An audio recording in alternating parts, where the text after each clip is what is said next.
Sir, news from the underground. Hello, welcome to The Underground. This is the podcast where we talk about the world and how crazy and weird and messed up it is. I'm your host, Duncan Michael McPherson. Today on the podcast, what I want to talk about is hospitalizations and how likely it is to be hospitalized from COVID. And specifically, how does that compare to other things that you would be hospitalized for? Specifically, I'm doing my age bracket.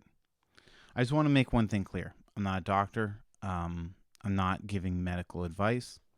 The other thing I want to make clear is that I think vaccines are fairly safe and fairly effective, but there's always risks in taking them. And so we should be balancing the risk of vaccines against the risk of COVID. And so since my age group, the risk of COVID is pretty low, fairly low, I have to take into consideration seriously the risk of vaccine and weigh those options. Okay, so let's do that. I'm going to pull up my screen here, and we're going to look at this first page. Now, this is from a Government of Canada website, the COVID-19 Daily Epidemiology Update. And I want to go to this graph is about hospitalization. So the number of people in my age range, which is 30 to 39, that have been hospitalized from COVID, 5,847. So we're about a year and a half, a little more than a year and a half into this thing. So we got to divide that down to get a yearly hospitalization rate so that we can compare it to other hospitalization rates in a year, because that's how they usually record them. So if we divide by 3 and times it by 2, which is roughly 1 year, then we get 3,898. So let's say about 4,000 hospitalizations in 1 year from COVID in my age range, okay? That seems fair. I'm not going to show my work. I'm not in grade school.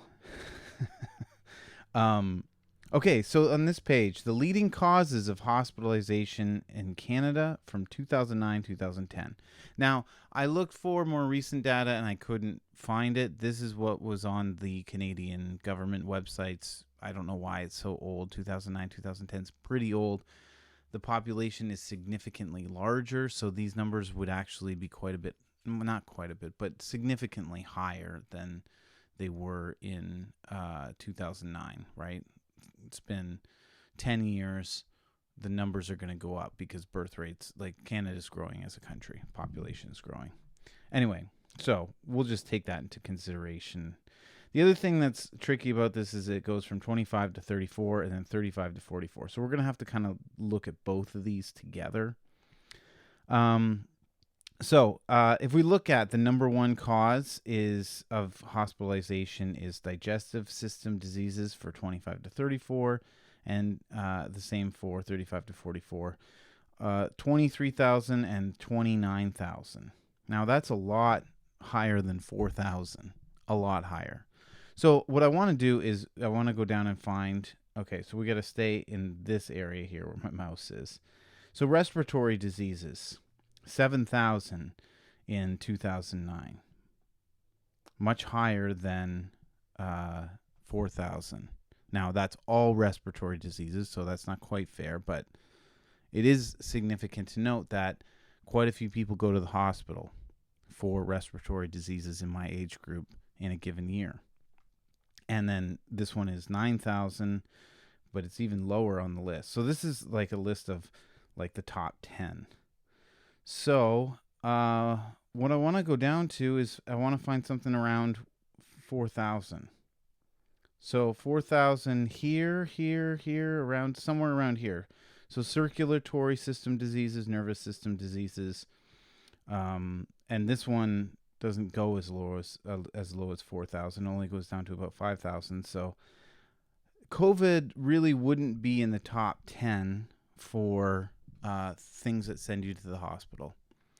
And so really just my argument is for this podcast is that the chances of you going to the hospital for COVID in my age range is not nothing. It's important to acknowledge that it's not nothing, but it's not that different from respiratory diseases of other kinds, or, any of these other things that I'm not really that worried about and I'm not getting vaccinated against, and I'm not really taking any protection against most of these. Like, I have sensitive skin, so I wear a lot of sunscreen so I don't get cancer. But other than that, like, I'm not injecting a vaccine into my arm for the flu or something like that, because the flu doesn't make the list. And similarly, COVID would be maybe at the bottom of this list, maybe not even on this list at all. So, the odds of me going to the hospital are pretty low, because of my age, because of my age, and because of, a lot of factors with COVID. So should I get vaccinated? Is it worth getting vaccinated? I don't know. If things get worse, the other thing I want to look at here is here's the hospitalization rate in Ontario. This is during the third wave, where it got as high as 250. And this is where we're at right now. That's September 1st, 5th.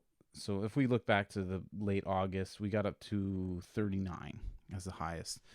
I'm not really worried about our hospitals filling up. I'm not really worried about going to the hospital right now. If these numbers go up significantly, maybe I will be more concerned and I will go get the vaccine. I think it would be a good idea to get the vaccine during winter, when flu season is high and vitamin D is much lower, because we're spending less time outside. So if I get the vaccine, which I haven't decided yet for sure, it will be for flu season, which actually is coming up. So I got to make a decision soon. But I think that's a responsible and logical way of looking at this issue. So anyway, thanks for listening, and God bless. See you later. Bye. Thanks for listening to The Underground. Please subscribe on YouTube to help this channel out, and like and share it on social media. Thanks, everybody. Bye.